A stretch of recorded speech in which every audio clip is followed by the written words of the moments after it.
It's 6 p.m. on Thursday here in Korea. Thanks for tuning in. I'm Hwang Ji-hye, and these are the top stories we're following at this hour. The two Koreas exchanged their final lists of around 200 candidates for family reunions later this month. Experts here in Korea gather to gauge the pros and cons of joining the Trans-Pacific Partnership deal, the largest trade pact of this generation. And a severe drought is leaving few local farmers unscathed, with the weather agency not expecting the situation to get any better soon. There are growing calls for government intervention. South and North Korea have exchanged their final lists of candidates for an upcoming round of reunions for war-separated families that will take place in just 2 weeks. Those included on the list have won a chance that's slimmer than winning the lottery, which experts say points to the need to make the reunions a regular event. Here's Song Ji-sun with the story. It's not like an individual can randomly travel to the north to see their family. If they had let me, I would have done anything. I would have crawled all the way to the border to see my family. 87-year-old Kim Woo-jong attributes his survival during the Korean War to his late mother, who advised him to flee south. Now, after 65 years of waiting, Kim will finally get to see his youngest sister, who is 81, along with some of his surviving nephews from the north, at a reunion event later this month. I can't sleep, thinking I'll finally get to see my family. I can't remember how many times I've hoped to be included on the reunion list. After seeing the reunion events on TV, I couldn't sleep for weeks. Roughly 190 families will have the opportunity to meet their long-lost relatives at North Korea's Mount Keungang Resort from October 20th to the 26th. During their 3-day stay, the families usually get to see each other about 6 times in sessions lasting 2 hours each. That's an awfully short amount of time, considering the more than 6 decades they've waited to see one another. But Kim is just one of more than 66,000 people currently registered as war-separated families in the database of the South Korean Red Cross. That means people on the list have a 0.1% chance of being chosen for a future reunion event. And with more than 4,000 people on the list passing away each year, there are increasing calls for regular reunion events before their time to meet runs out. Song Ji-sun, Arirang News. A key Japanese politician from the country's ruling coalition says he has delivered a personal letter from Prime Minister Shinzo Abe to President Park Geun-hye. Speaking to reporters after a meeting with President Park today, Natsuo Yamaguchi, leader of Japan's Komeito Party, said Abe expressed his hope for building a future-oriented relationship with Korea. Yamaguchi is currently in Seoul for a 3-day stay. The Japanese politician said he hopes that President Park and Prime Minister Abe will be able to hold a summit on the sidelines of a planned trilateral talks with China. Diplomatic sources in Seoul say the Korean leader has not commented on the possibility of a bilateral summit with her Japanese counterpart. Now, over at the National Assembly, Korea's rival parties continue to lock horns over a variety of contentious issues as the annual parliamentary audit wrapped up. Our Park Ji-won reports. The annual audit of state affairs wrapped up at the National Assembly on Thursday, with 11 parliamentary committees continuing to fire questions. The Labor Committee focused on 5 labor reform bills produced by the ruling Saenuri Party. Opposition lawmakers grilled the chair of a tri-party commission representing labor, management, and the government on whether the ruling party's proposals had broken any of the commission's agreements. The Foreign Affairs and Unification Committee asked Unification Minister Hong Yong-pyo about the possibility of inter-Korean talks, to which he replied the idea is still under consideration. Lawmakers also pressed the minister to find a way to help more war-separated families meet their loved ones before they pass away. Meanwhile, amid the emissions cheating scandal engulfing German automaker Volkswagen, the Transportation Committee grilled Volkswagen Korea CEO Thomas Kuhl about the company's local operations. Lawmakers criticized the German company for what they said was a belated apology to Korean consumers issued Thursday. Kool apologized again for the company's breach of trust with the public. He said the reason the apology came 3 weeks after the emissions rigging scandal erupted in the U.S. was because an investigation was necessary to devise concrete solutions for Korea. This is the last parliamentary audit of the government during this 19th assembly, but observers say the audit sessions failed to produce any tangible results as the rival parties were mired on their own internal conflicts. Park Ji-won, Arirang News. Controversy has also erupted over the government's push for a single state-published textbook for all middle and high schools.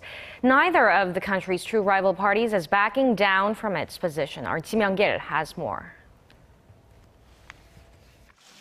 The floor leader of the ruling Saenuri Party voiced his party's concerns about the history textbooks currently used by middle and high school students in Korea. For example, the Korean War was carefully planned by North Korean founder Kim Il-sung with support from the Soviet Union and China. But some textbooks don't mention that, and even avoid saying it was a North Korean invasion. Speaking at the National Assembly on Thursday, the floor leader went on to say that some textbooks leave out important historical facts, such as the bombing of Korean Air Flight 858 in 1987, North Korea's torpedo attack on the South Korean warship Cheonan in 2010, and the North's repeated threats to the maritime border off South Korea's western coast. He said the answer is a well-balanced single textbook, which he said is needed to eliminate factual errors and ideological bias. The main opposition New Politics Alliance for Democracy disagrees and has called for a full-fledged debate on the issue. We propose holding a public hearing on the history textbook issue within the month. The rival parties and the government must agree on neutral figures who can serve on a panel of experts. A social consensus needs to be reached before a single state-published textbook is adopted.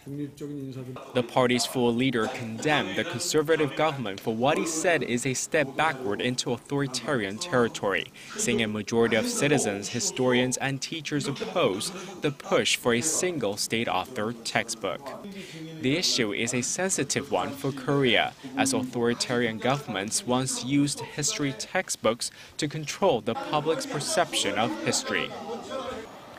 The ruling Saenuri Party and the presidential office are expected to make a decision on the issue and the fate of the nation's history text at a cabinet meeting next week. Kim Woo-jong, Arirang News.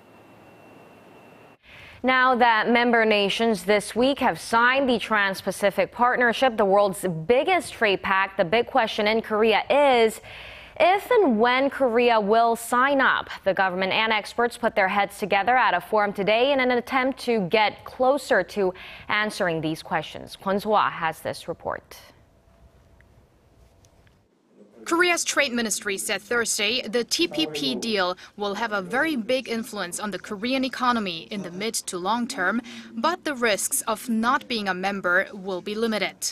The ministry added it'll take quite some time for each TPP member state to complete the ratification process, which will give Korea more time to consider its options. During that time, we have to make good use of our existing FTA network and take a significant market share in advance. Officials and experts from Seoul's trade ministry and economic institutions tried to get closer to answering some of the questions surrounding Korea's stance on the TPP, especially the economic benefits it would have if Korea joined the pact, which accounts for around 40% of the world economy. The effect of tariff reductions on the country's GDP would be limited because Korea already has FTAs with 10 of the 12 TPP members, and Japan's tariffs are very low. This was mentioned because Japan and Mexico are the only two TPP members with which Korea does not have free trade agreements. Nevertheless, the government is facing criticism for what many say was a belated approach to expressing its desire to join the TPP. At this moment, the best part for Korean government is we earn some kind of preparatory period until this TPP negotiation actually entered into force. Korea is expected to use that time to analyze the TPP's trade regulations and take steps to minimize the cost of entering the TPP as a second-round member. Experts say 2017 is probably the earliest Korea could join the TPP, meaning the country would most likely sign up after the pact takes effect. Kwon So-ah, Arirang News. The International Monetary Fund says some of the biggest risks to the global economy are now in emerging markets where firms have accumulated a massive amount of debt, and Korea is no exception. Shin Se-min reports. The International Monetary Fund says private companies in emerging markets have racked up an estimated $3 trillion of debt due to overborrowing, raising concerns about a possible credit decline and capital outflows. At the fund's annual meeting in Peru on Wednesday, top bank official Jose Viñals said the unprecedented lending spree has come to an end with the sharp decline in prices for oil and commodities, largely attributed to China's economic slowdown.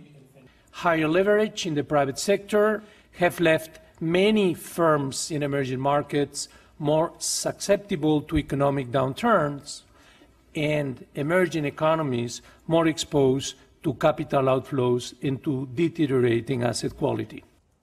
The worst-case scenario, he said, would be a vicious cycle of fire sales and volatility. He added that overborrowing in rising economies is estimated to add up to some 15% of their gross domestic product and nearly 25% of China's GDP. And Korea is no exception. The rise in the number of so-called zombie companies, or firms that don't generate enough operating profit to make tax and interest payments, is plaguing the Korean economy. Local corporate debt reached over $2 trillion in the first 3 months of the year, up more than $88 billion from the same period last year. It's estimated that nearly 1/3 of Korean firms are considered zombie companies, and with a possible rate hike in the forecast, the firms' debts could increase even more.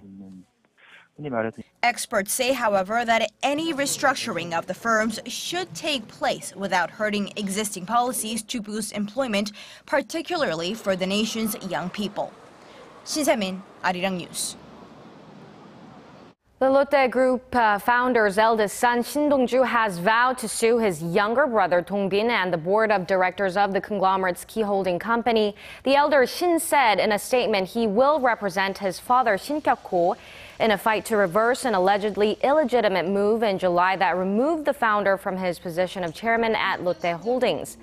Since then, the two brothers have been in a bitter battle over the helm of the family empire. The eldest brother's lawsuit for both Japan and Korea follows his younger brother garnering the support of the holding company's shareholders in August. Lotte Group, in response, has said the younger Shin's support from the board is legitimate and that it foresees the litigation to have little adverse effects on the country's fifth largest conglomerate. Now, farmers here in Korea are voicing concerns about this year's harvest following a prolonged drought that's taking a toll on crop production. But they may have to hold on a bit longer as the weather agency is predicting the dry spell will continue for another couple of weeks. Connie Kim reports.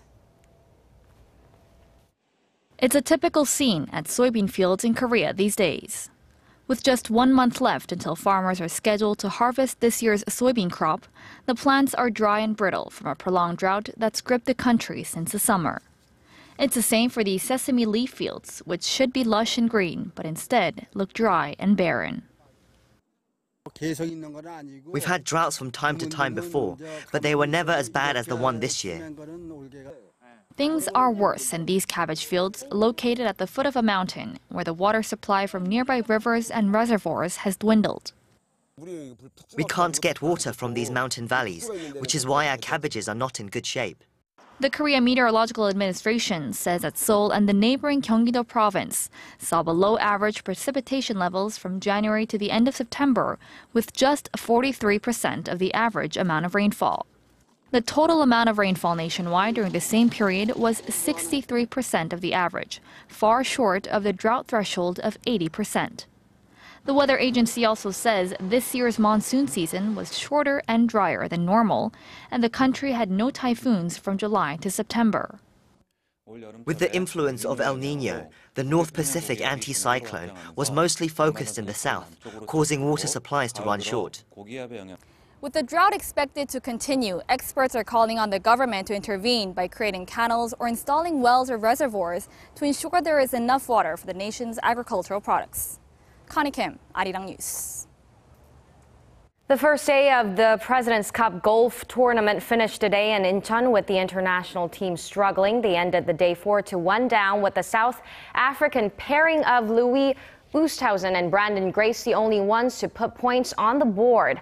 World number 2 Jason Day and Steven Bowditch also came close to scoring, being the only other pair to take their U.S. opponents to all 18 holes, but they eventually lost out to Mickelson and Zach Johnson. The 4-ball games start tomorrow, and the international team will be hoping to do better to improve on their record of 1 win in 11 tournaments. This is the first time the contest is being held in Asia, and fans have gathered from all over the world, with over 50% of ticket sales purchased overseas.